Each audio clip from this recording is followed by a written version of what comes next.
We're going to hear from Rob, and we're going to sing some worship. But I do just have a few rules, and it's just keep your hands to yourself, stay in your seat, and if you go to the bathroom, just try and go by yourself. Now, Kendall has some announcements for us. So, a few announcements. Okay. The first one is that the garage sale meeting is this Sunday. So if you're planning on participating in the garage sale for camp, then you need to stay after on Sunday for the meeting. And then also, camp is coming up and you need to get registered really soon. We don't have that many spots yet or left, so just make sure that you're getting signed up for that. And now Rob and Ethan are going to come up for the game. We need you to be more on it. Good job. Hey, thank you. Carson and Kendall, give them a hand, everybody. I feel like we all feel more welcome with them just saying hello to everybody. It's good to see you guys all here after spring break. We are missing half of our group, so look around, and if you see people that are normally here on Sunday that aren't here today, on Sunday, politely slap them across the face and tell them they need to be here on Wednesday night. Or just tell them we miss them. Ethan, how are you, sir? I'm doing well. Ethan, what is our series right now that we are going over?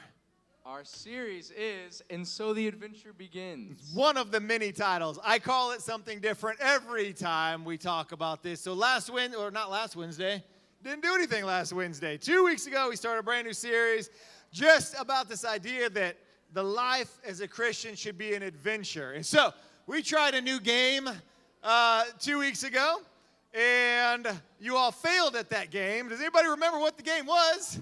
Yes, Jackson. Well, that wasn't the point of the game.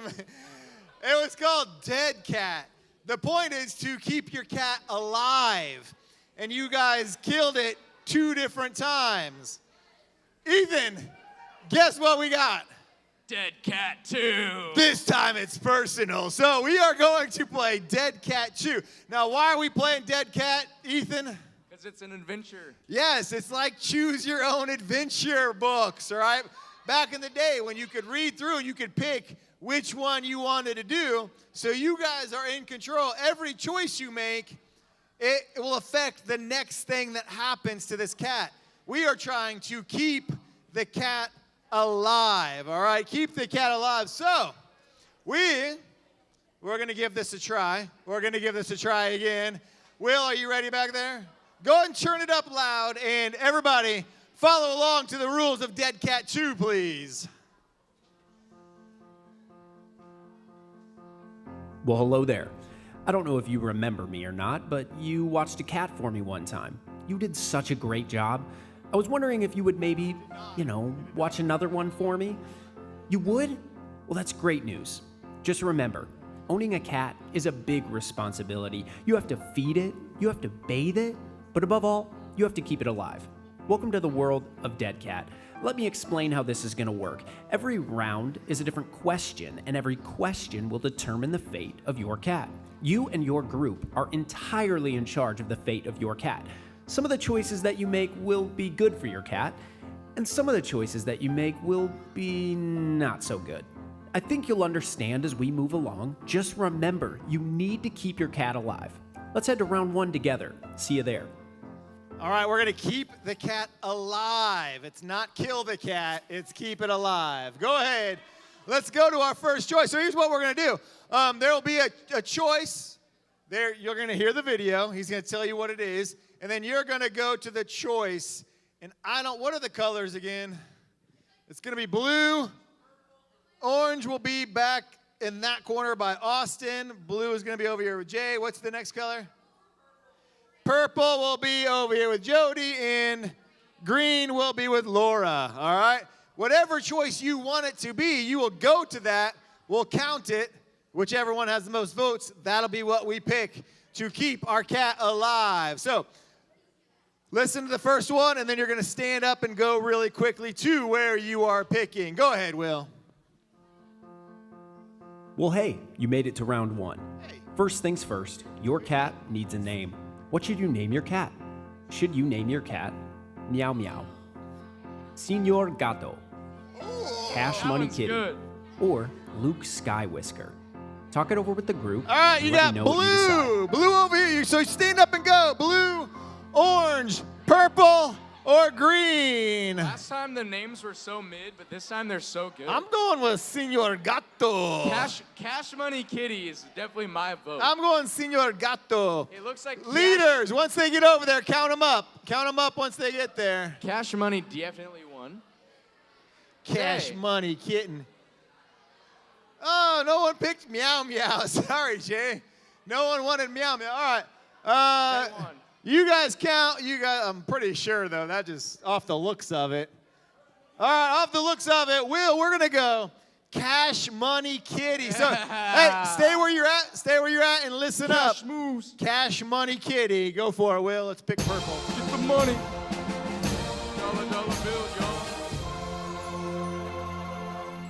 Cash Money Kitty.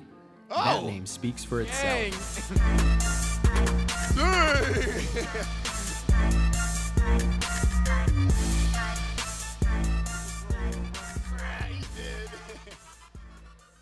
All right, living that life. Here we go. Cash Money Kitty. Definitely a W. Let's go to name. our, what's up next, Will? Cat's rolling. Welcome to round 2. You and your cat are getting along nicely. One day, as you're petting your cat, you notice a strange object hanging from its collar. You reach out to grab whatever this random object is when a beam of light shoots from the artifact and begins projecting a message on the wall. It says, You have found the ancient relic known as the Heart of the Galaxy. You now wield the power of 1,000 suns. Many powers, both good and evil, will attempt to take this relic by force. Power Protect Rangers? the Heart of the Galaxy at all costs. If you would like to hear again, press 1. well, what should you do next? Should you go to the CIA? Tell your CIA? mom. Tell your mommy. Smash the relic with a hammer. Hammer smash. Or attempt to return your cat to Target. Return, Talk it over with the man, group. Target Let me doesn't know sell what you cats. decide. All right. This one got super weird, but you got to pick what you're going to do. Are you going to go to the CIA? Cash Money. Are you going to tell your mommy that something crazy just happened to his Cash Money Kitty. Kitty? Hammer smash that artifact or return that cat? Cash moves everything around me. Target is not money. going to take that cat back. I'm just Dollar telling bill, you. y'all. All right, I need Orange, count up how many people are telling their mommy. Jody, count up how many people are hammer smashing that artifact. 19? He's still counting. 22? All right, we are going to tell our mommy. Yell the meow. You bunch of sissies. Uh-oh. Oh! You No! killed it! Hold on. Your Shh. mom? Haven't you ever heard the saying, snitches get stitches? Cash Dead Money cat. Kitty. Game over. Oh. That's a record. Man, we killed the cat in 3 choices. All right, do we have does this one give us an extra life? Look at the end. I don't know if this one does. I'm just saying, if you're that Cash Money Kitty, you gotta, if you're gonna live the street life, you gotta be ready. You gotta be ready. Cash moves. There's no extra life. Bring, get the money. Oh my. Dollar Are you bill, sure? y'all. He said Look at the there's very 3. end. Is there not 3, Will?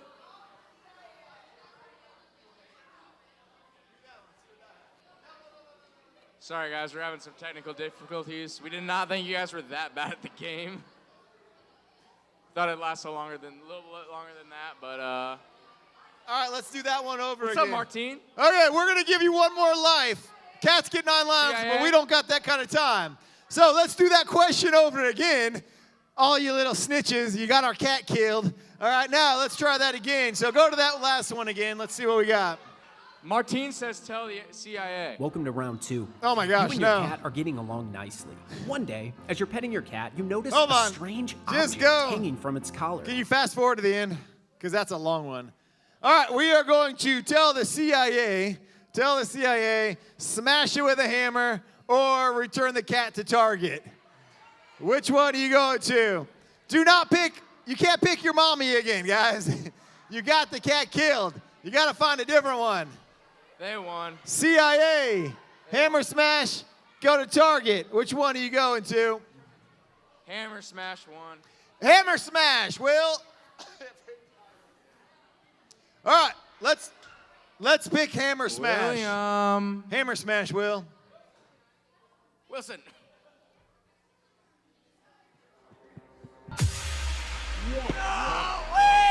Well, that's unfortunate. The cat's life seemed to be linked to the power of the relic. Dead cat. All right, well, that's the game, everybody. Take a seat. Take a seat. Go sit down. Go sit down. Guess what we're going to be playing next week? We're going to try this again later on. Just shows.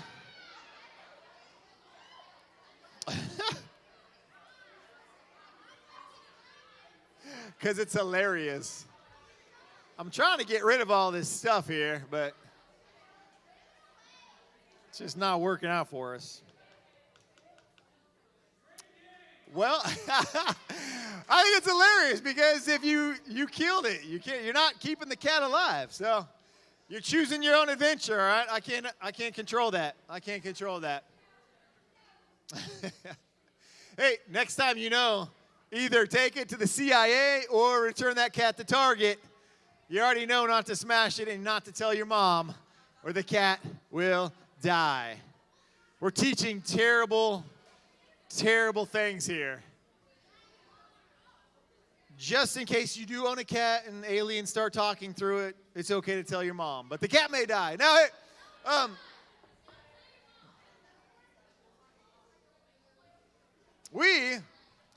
we're going to go and move on here. We might get done early tonight since game is over, but we'll see. Well, I know. Crazy. Hey,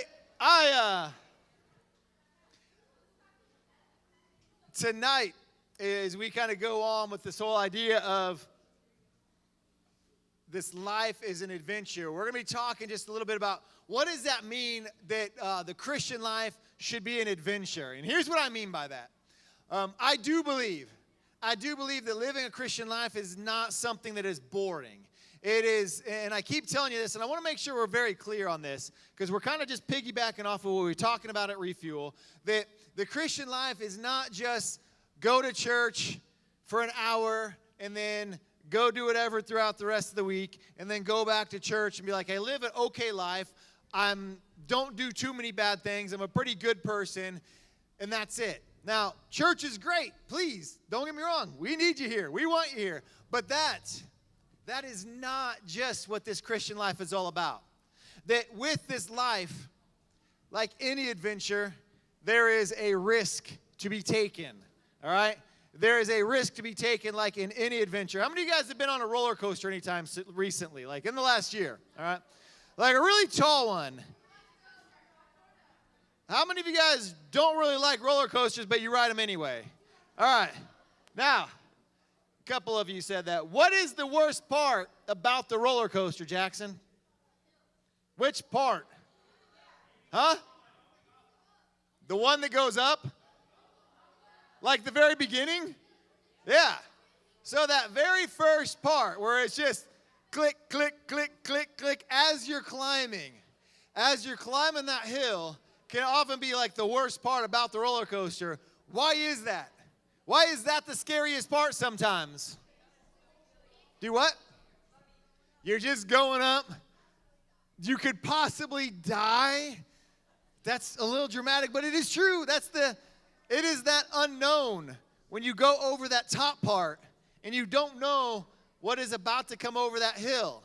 Now, boys, mid-school boys, I'm going to ask you guys all put your phones up. Just go ahead and put those up. You don't need them out. This is what we're going to be talking about tonight. This idea that every adventure, because you like roller coasters, they're exciting, they're fun, but you hate that first part of that climb up. Because everything, like all of those rides have this built-in risk like that. Like I know I'm strapped in, I know I'm buckled, I know I'm here, but like what Molly said, there's still that thought of like, what if, like, what if this comes loose at the top? What if all of a sudden, like, something's on the track? What if one bolt isn't screwed in just right? What if, and that slow climb going up is that building of a feeling of risk? And what we're going to be talking about tonight is that every great adventure always has risk to it. There's always a little bit of risk no matter what you take. Anything that is exciting, anything that, you're just getting worked up over has a little bit of risk to it. And so what we're going to be talking about tonight is that within our Christian life, it shouldn't just be a life of constant comfort and just like, I'm just good. Because that's not what God asked us to be, and that's not the life He intends us to live. He intends us to have a life that is, there's an adventure to it. But with every adventure, there's a little bit of a risk. But is the risk worth the reward? And that's why you go back to that roller coaster. Because you're like, it's scary, but it's also fun. You get up there, and then you scream, and then afterwards you're like, let's go again. And even though, like, you have that feeling of that risk, that feeling of, we might die, let's do it again. That feeling that you get. And so this is that idea of the risks that we can take in a Christian life that maybe God calls us to, but it is always worth the reward. And so we want to think about that tonight as we kind of go into stuff. And so tonight I want you guys to stand on up, get ready for worship. I want you to have just be ready to have a great night tonight. Be ready to be challenged in your own walk. Whether you're brand new here tonight or you've been coming for years, I hope that you can kind of get something out of this evening and hear God's word and just the challenge He has for all of us. So we can feel free if you want. You can come on forward to worship tonight. You can be a part. Clap, sing. All we ask, all right? All we ask is don't be a distraction to other people around you. That's all we ask. So I'm going to pray, and then we'll just go right into worship, all right? We'll go right into it. Dear God, Lord, we thank you for this night. God, I thank you just for the students that are here. God, I pray that during this time we can clap. Lord, if we can, cheer, we can move around if we're comfortable moving around. We can have our hands up, we can have our hands down. Whatever we're comfortable doing here tonight, God, we just want to praise and worship you. God, you are a God worthy of our praise, and we want to use this time to not worry about anything else, not worry about the distractions that were around us, not worry about what happened at school today, but just right here, right now, just thinking about the fact that we have a huge God and a God that says, I have a life for you. And man, it may be so much different than what you think it's going to be, but it's going to be worth it. So God, thank you for that, and pray we can just worship you with our hearts tonight. Amen. How's everybody doing? Go ahead and put your hands together with me. Our God is a God who makes and keeps His promises, and that's what this song's all about. Sing with me. I believe that the future is bright, and I believe in His promise for me. I believe that He's working and He's not done. The best is yet to come. I know He makes the anxious courageous. I know He makes the doubters believe. I know He won't stop working 'cause He's not done. The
The dark tried to hide you and steal you away.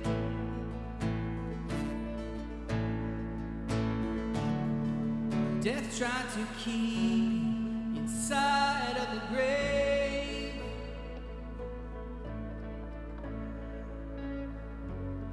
The enemy fought you, he tried but he lost.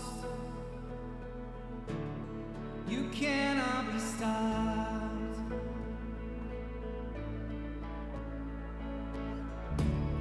When we cry for freedom, you tore down the walls.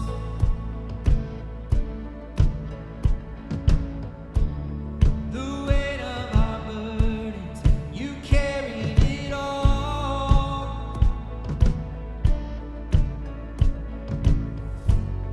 Our fears and our failures hang dead on the cross. Oh, you cannot be stopped.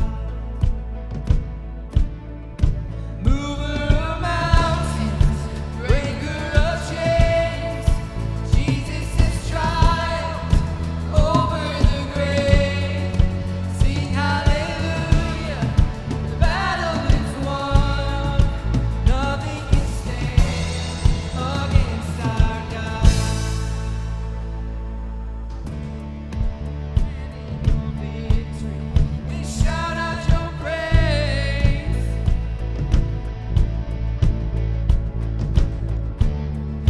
Miracle maker, you're mighty to save.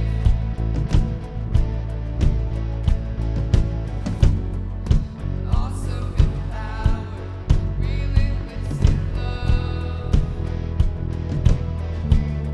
You cannot be stopped. Mover of mountains, breaker of chains, Jesus has triumphed over the grave. Sing hallelujah, battle is won. Nothing can stand against our God. There's nothing that can stop our God. Come on. There's nothing that can stop our God. There's nothing that can stop our God. There is nothing. There is nothing. Sing that with us. There's nothing that can stop our God. There's nothing that can stop our God. There's nothing that can stop our God. There is nothing. There is nothing. There's nothing that can stop our God. There's nothing that can stop our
Guys, go ahead and find a seat, guys. Go ahead and find a seat. I want you to continue to think about this idea of risk. Someone give me describe to me what you feel when you are in a situation that you're feeling a risk being involved. Just describe a feeling. What is your emotion when you're feeling risk? Yes. Anxiety, feeling really anxious, scared. What else? Nervous. Keep going here. Keep going. Give me more. Do what? What is it? Adrenaline. Okay, yeah. Your heart's pumping. All right, you got that nerve going now. We're going to be talking about this idea of risk or comfort, okay? Risk versus just taking the comfortable, taking the easy way. Now, describe to me a situation when you think of comfort, what do you think of? Yeah. Cookies, okay? Just sitting back eating some cookies, yeah. What do you got? Huh? Home, just being home. Blankets. Do what? Warm. Just warm blankets and cookies. It's a little cold outside today. You guys have all this winter comfort stuff. Yeah. Your bed. All right, you guys are just in your bed. You're comfortable, eating some cookies, watching a show, just chilling out right now. There's nothing wrong with either one of those, right? I'm not going to sit here and be like, if you're living a life of comfort, then, you're a terrible person. Because you need comfort in your life at times too. We want comfort. That's why you just sit down whenever you've been having a stressed out day. You sit down and you get apparently your cookies, your blanket, you go to your bedroom or favorite spot on the couch, and you probably turn on a show. And there's something to comfort. It's that routine. It's like, I don't have to think about what's next. That's why, you put on the same show and you just start watching episode after episode after episode because you're like, I don't even want to have to think about what else to watch. Sometimes you just sit down on Netflix or whatever and you're like, I'm stressed out just trying to find a show. Once you find that show, you're like, that's it. I'm going to watch it until Netflix asks me, are you still alive? Are you still watching this show? Are you still awake? Do you want me to turn this off? And you just want to be comfort. You want that routine. And so there's nothing wrong with that to a point. But with that comfort is we take that because there's no risk involved in it. Risk means I might get hurt. Something bad might happen. If I take a risk, I might get rejected. If you think like an adventure, if you've been hiking or any sort of thing like that, you're like, man, if I try to make it to that, I might fall. What if I don't complete it? What if I fail at it? And so when there's no risk, sometimes we just choose a easy path, a simple way. I want to try to do this in a very, very dumb illustration, but it makes me laugh. And so I'm going to bring up our resident dad. Colin's going to come on up here. Oh, you got full dad mode really quick over there, didn't you, Colin? Colin's our resident high school dad. He's not actually a high school dad, just to make this very clear. But vote yes, renew the park's sales tax. All right. Is that a Pawnee thing? Is that just a Blue Springs thing? All right. So Colin's going to be our dad, okay? And I need a chair. Can I get a chair over here? Can you grab a chair for me over there? Now, Colin, you're a dad, so you're going to need a son. So I'm going to need Colin to have a son. And so I'm going to have a son come on up here. Come on up, Martine. Martine's going to be our son. And, whoa. Coming in hot, Martine. Martine, you are here. You're just going to be your kid's shirt. Dad, can we have McDonald's? No lines, Martine. Martine, we made this very clear. You don't have lines. You have 0 lines. I want McDonald's. All right, put that on. You are going to be our son here for, so you just, pull it all the way. Stand and pull it all the way. Because it's got to be oversized on you. You got dad's shirt on, all right? Now, 0 lines, all right? We're going to kind of do a form. Every now and then we do a thing called mannequin theater around here. So you have no lines. You're a mannequin unless I tell you to move, all right? Martine, you got that? Thank you. Okay. This is ridiculous. Okay, so you are the son. You are the dad. Dad, you're right here.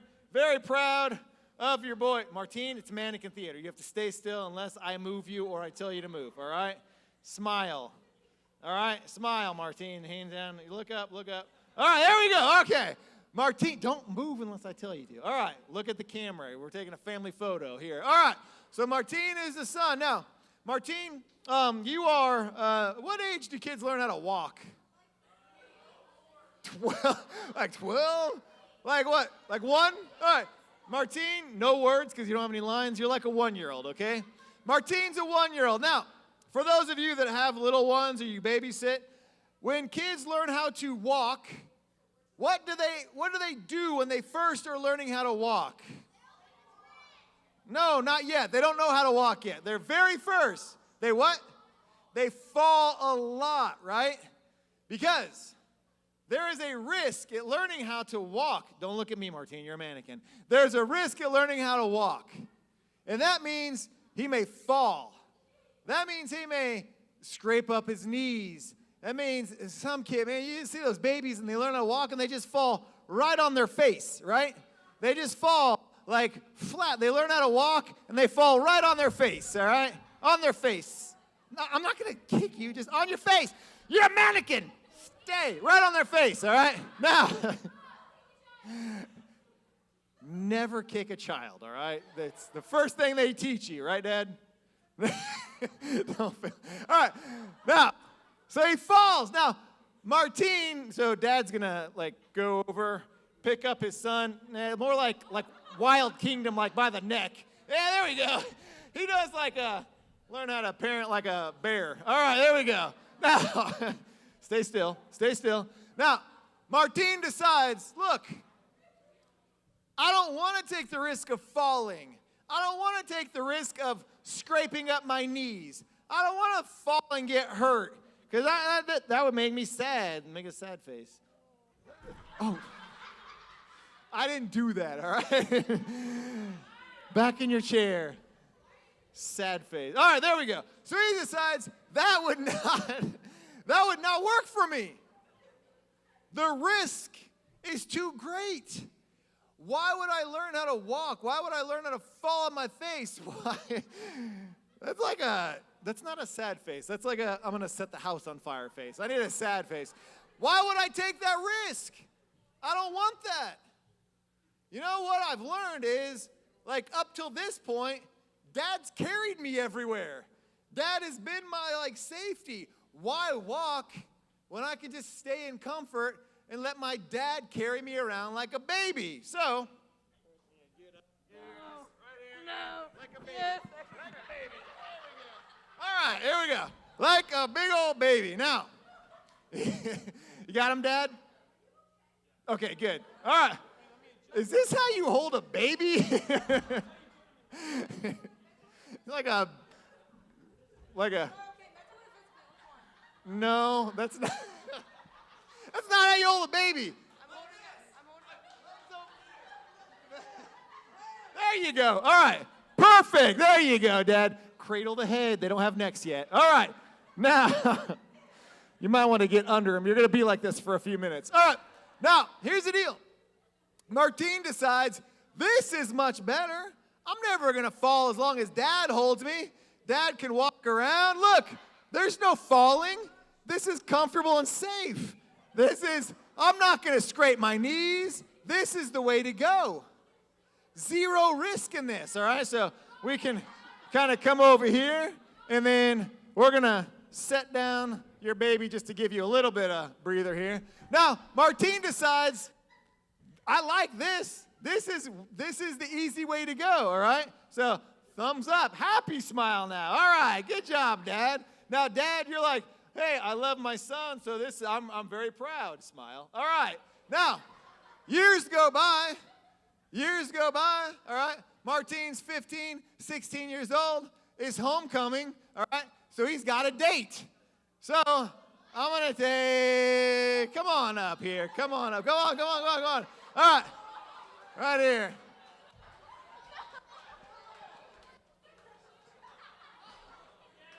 Stop moving. All right, mannequin. All right. So she shows up, all right? It's homecoming night. Hey, stop moving. Stop moving. Colin's got it. All right. Just twirl and make it. Spin that dress. She looks beautiful, all right? And like a model pose. I don't know how women So she shows up for her date, all right? Now, Dad goes and greets her at the door. Nung, nung. Oh, hello there. Yes, all right, hi there. All right. He's super proud, all right? He's like, oh, my son has a date. To be honest, he's a little surprised. Oh, all right. Now, stay where you're at. He's super proud. He's like, I will show you over here. All right, now, hold on. He comes over here. Not that far. You're a mannequin. Right here. Now, it's date time, all right? So, but Martine never learned to walk. He's taking the comfortable way this whole time. And so he's like, 1 second. One second. I'll be right with you. All right, you're really lounged out over here, aren't you? Okay. So, something you didn't know about your date, Lily, is that his dad carries him everywhere. So it's time to go to the dance. So Dad picks up his son. Go ahead and pick him up like a baby. All right. All right. And we're going to come over here. We're going to come over here and come over here. Let's just, don't make it weird, but this is, weird. There, because you're going to, now, he's like, looks over here, and he's like, pretty sweet, right? I don't even have to walk. Dad carries me everywhere. So they pose for their pictures, all right? Sneak, sneak. All right, there they go. Now, and it's dance time, okay? Because Martine has lived a comfortable life. Why risk that? Why risk walking? He could have this his whole life. So it's going to be dance time. So Lily is at the homecoming dance. He's got dance moves. All right. And he's like, Dad, don't make it weird. Dad, don't. I got to dance. So you're just going to hold him up by his, like, underneath his armpits. Like, just hold him up this. He don't know how to walk. There. Well, your legs aren't frozen. All right. Hey, all right. So now Martine's dancing. He just doesn't walk, all right? So he's dancing. Lily's dancing. Nothing. Very good, Martine. Nothing weird at all about that, because Martine decided the risk for walking was just too great when I got my dad right here to comfort me. Lily, are you sticking around for the rest of this date? No, Lily's out of here, all right? She leaves. And Dad decides, Martine, it's time you learn how to walk. And he lets go. And Martine, I think he knew how to do this the whole time. I think it's a miracle. All right. Thank you, Dad. Go sit down. All right. Good job. Good job. Okay, now, trying to just give you guys images you wouldn't soon forget. And I feel like we got that. Martine, thank you very much, sir. Give Martine a hand. Very good. Give his date, Lily, a hand. And give our dad a hand, everybody. Good job, Colin. Where did Andrew go? Andrew started coming forward, like he was about to step in. It wasn't a real date. Calm down. Don't worry. I wasn't aware of this was going to happen. He did not get my blessing for this. All right. So, I want us to think about this idea, okay? And so, this idea that you can live a life of without any risk. You can just go through motions, but that is not, Martine, thank you. That is not the life God intended for you to have. Girls. Now, I want us to think about here, and I'm going to jump into some scripture here for a second, because when I start thinking about a life that when Jesus presented an adventure to someone, he presented a new life to people. When you go back and you start looking at when he came up to the first disciples, when he came up to these guys and said, hey, I have something for you, and it's going to be a lot different than the life you've been living. And I want to look at where he first comes up to Peter. And I want us to think about this choice Peter had the challenge that was put in front of him, the risk that was there, and the reward that Peter got out of it. And so you can follow along on the screens, or if you have your Bible, we're just going to look at Luke chapter 5. And so, Will, if you can kind of just keep up with me on those scripture verses here. I'm going to go and jump all the way up to verse 4 here. And so Peter was a fisherman, okay?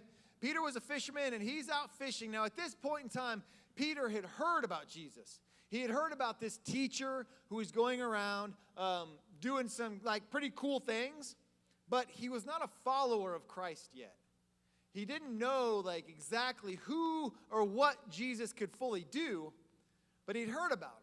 And so at this point, these guys are out fishing, and in verse 4, I'll just jump right into it.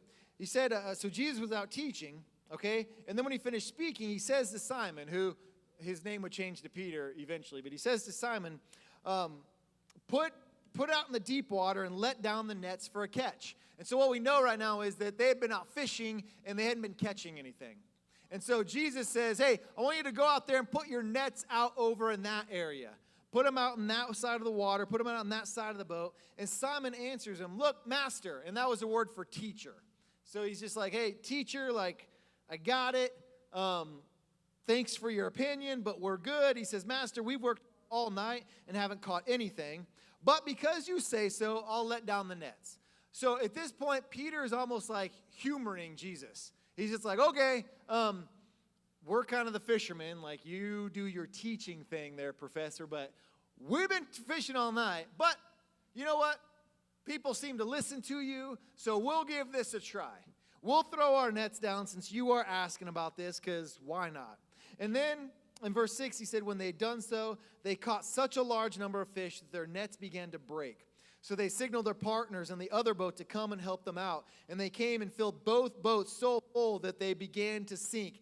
These boats were so full of fish. And so at this point, this teacher that Peter had heard about, this teacher that Peter heard like was doing some pretty amazing things, that was sharing about how God loved people and how God forgave people and was really catching these crowds on fire. And he's like, man, we've been fishing out here all night. This is like a catch of fish that no one has ever seen before. They're filling their boats. All of these boats are just filled with fish.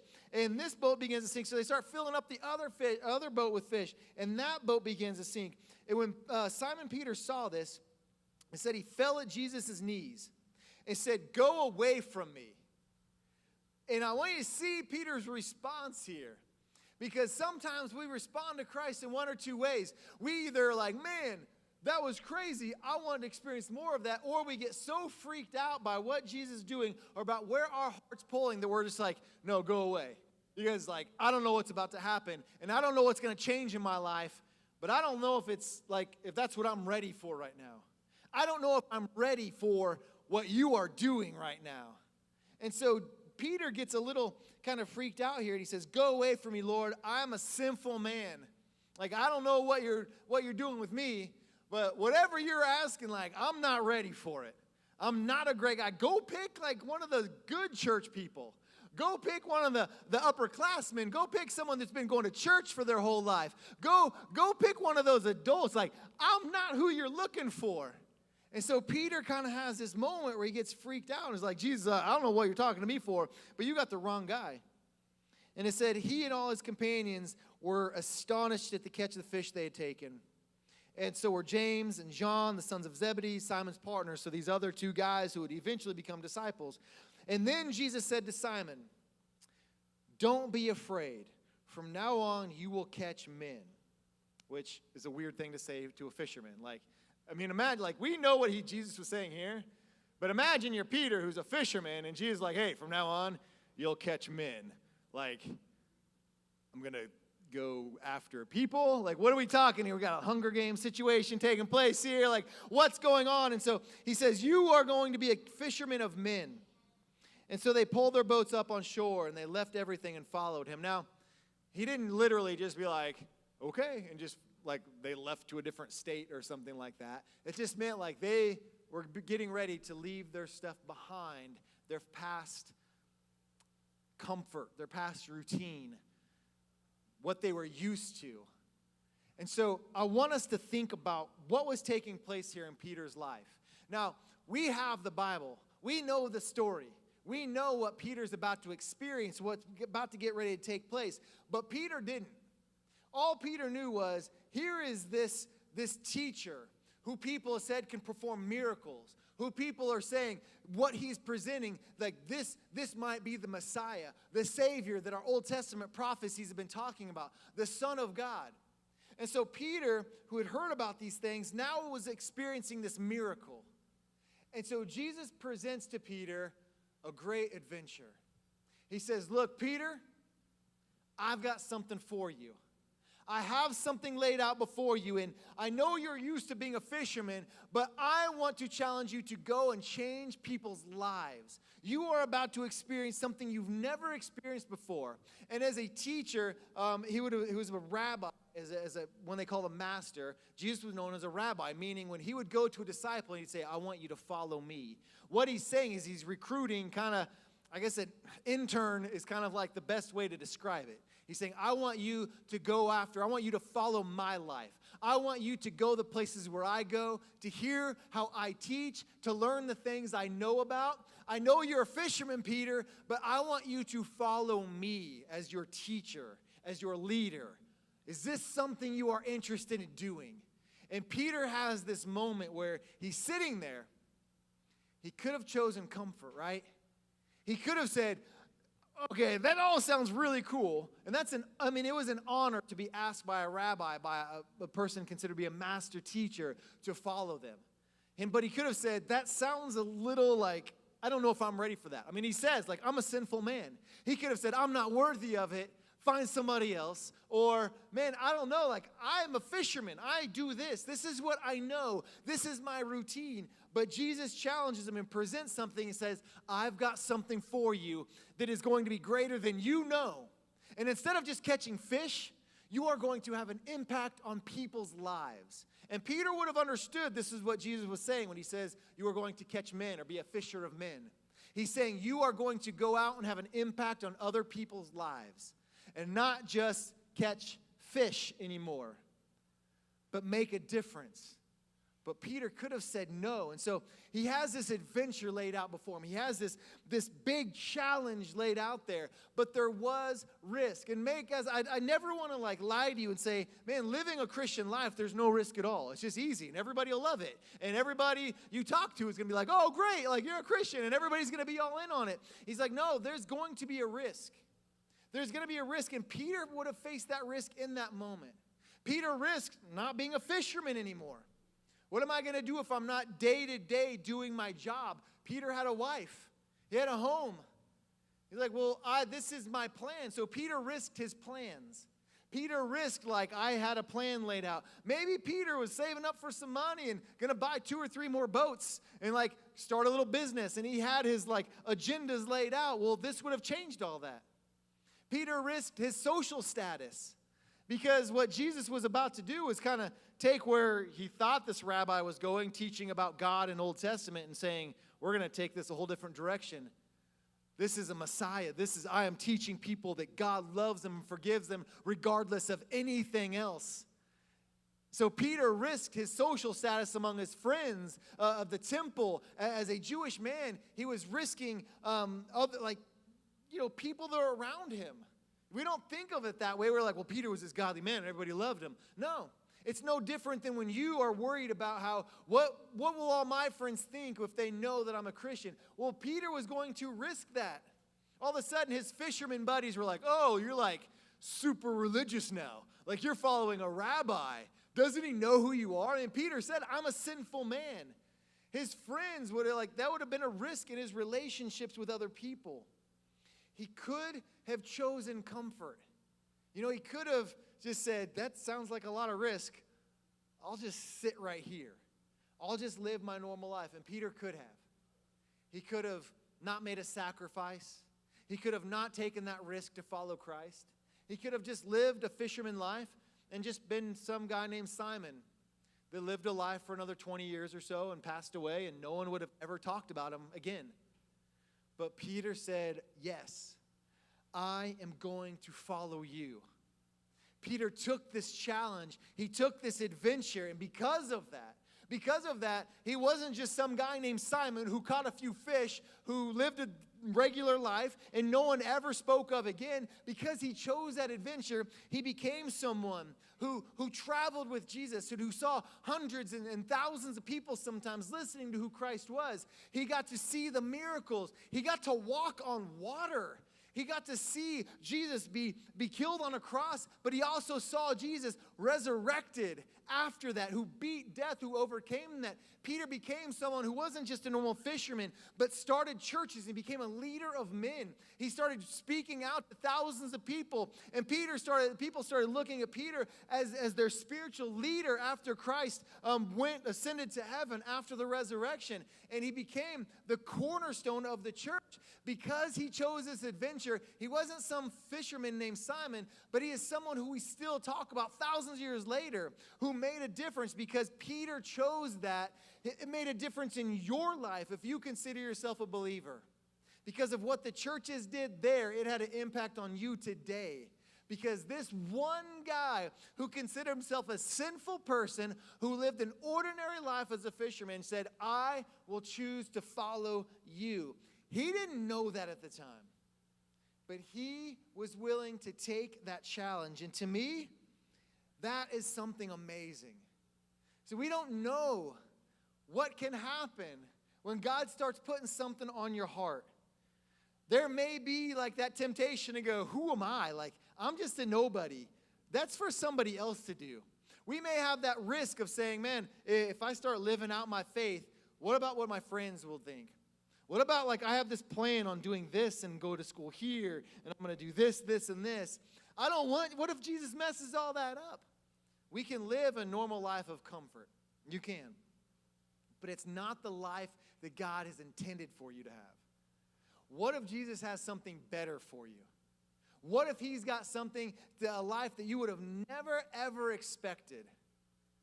You know, what if he's preparing something for you now, to where you are going to be talking to people you never would have met had you not followed after Christ? Maybe you will go off to places that you never would have traveled to had it not been following after Christ. Maybe there's a challenge or an adventure before you of just simply sharing your faith with someone and seeing a friend just hear about who Christ is and watching their lives get changed because of that.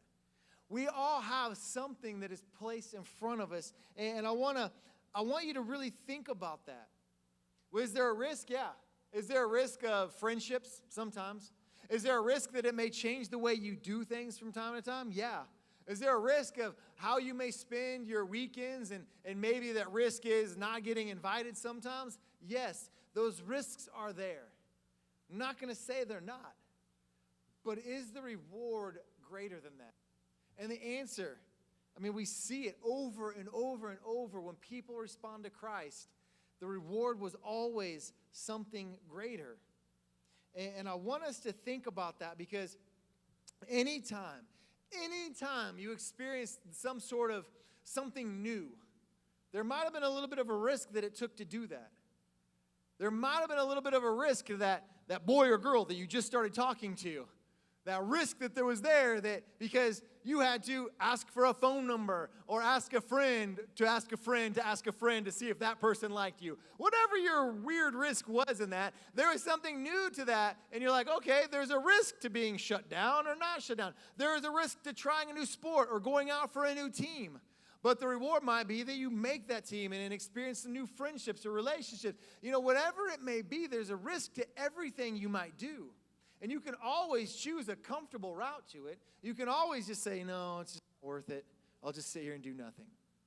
But man, whenever we take that and get to experience something new, that is what God has for you. When we have that risk as a Christian and we step out on that faith and we experience something different, that is what God had for you. The Christian life was never meant to be routine. It was always meant to be experiencing something new and allowing God to work in our life so you can say, man, that's what God did in my life.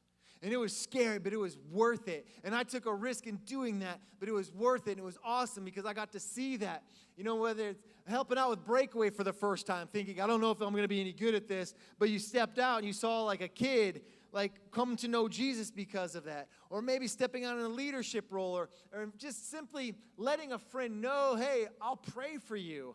And just making your faith known.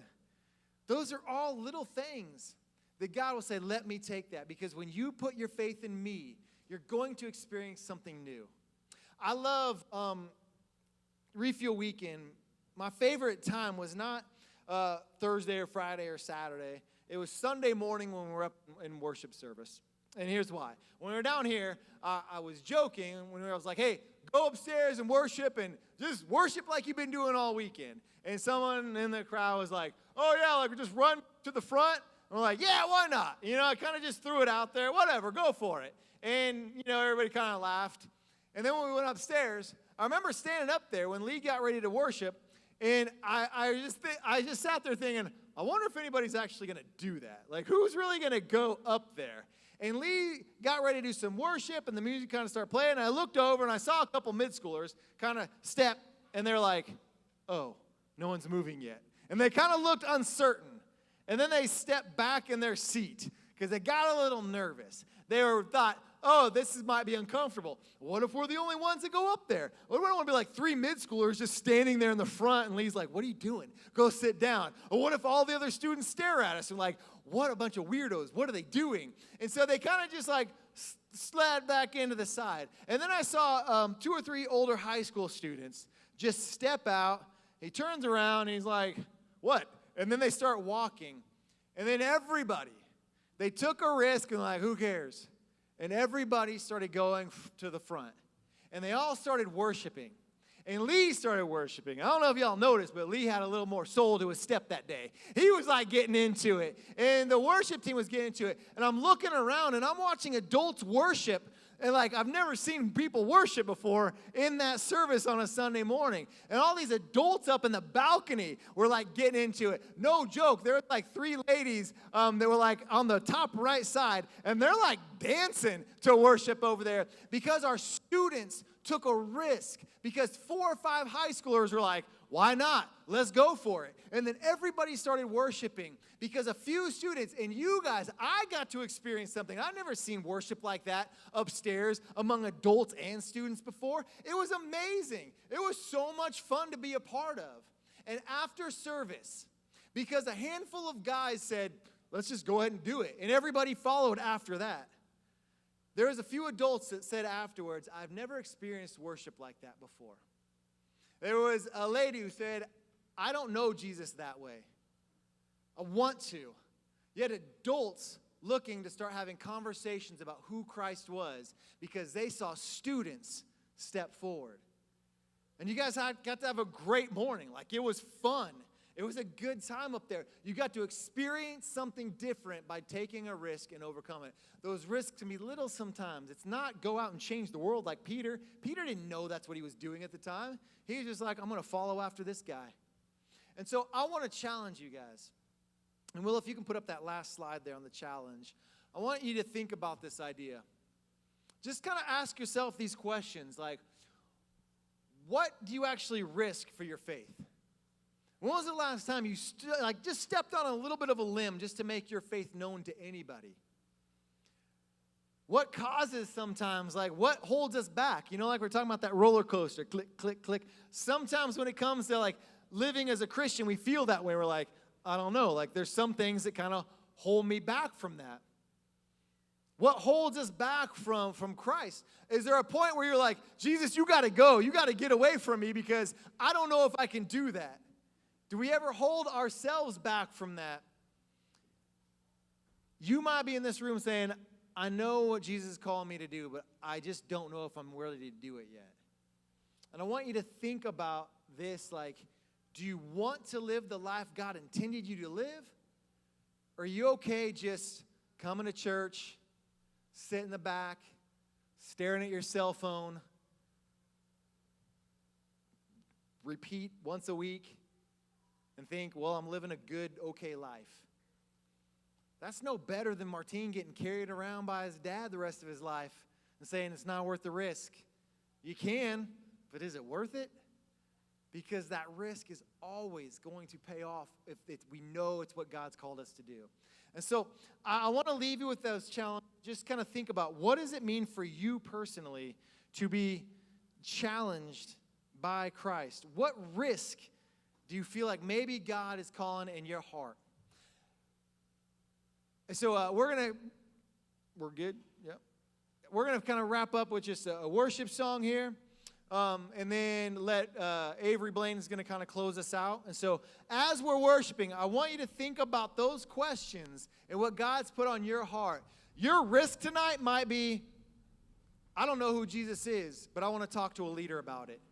It might just be asking a friend, come talk to me. I want to know more about this. Some of you signed up for baptism. Your risk might be, I want to get in front of everybody and let people know I am a believer. Whatever it is, man, if you want to talk to a leader tonight, during worship or right after service, you can go to that back room, talk to someone, talk to a friend, talk to a leader, pray about it. Just know it is worth it. It is always, always worth it. That I had to take a risk because, as Rob said, like, risks don't always have to be like jumping off a cliff. They can be small. For me, I was really scared to join the worship team. I thought I belonged in the back, and but there was always this voice in the back of my head saying, just try it out. Just go for it. And so I took that risk, and suddenly I felt my faith change. My walk with Christ was suddenly strengthened, and I felt this weight just come off my shoulders, and I felt like I belonged. And so for these next few minutes, as we're singing this song, I just want you to ask yourself, what's a risk that I can take? What's something I can do?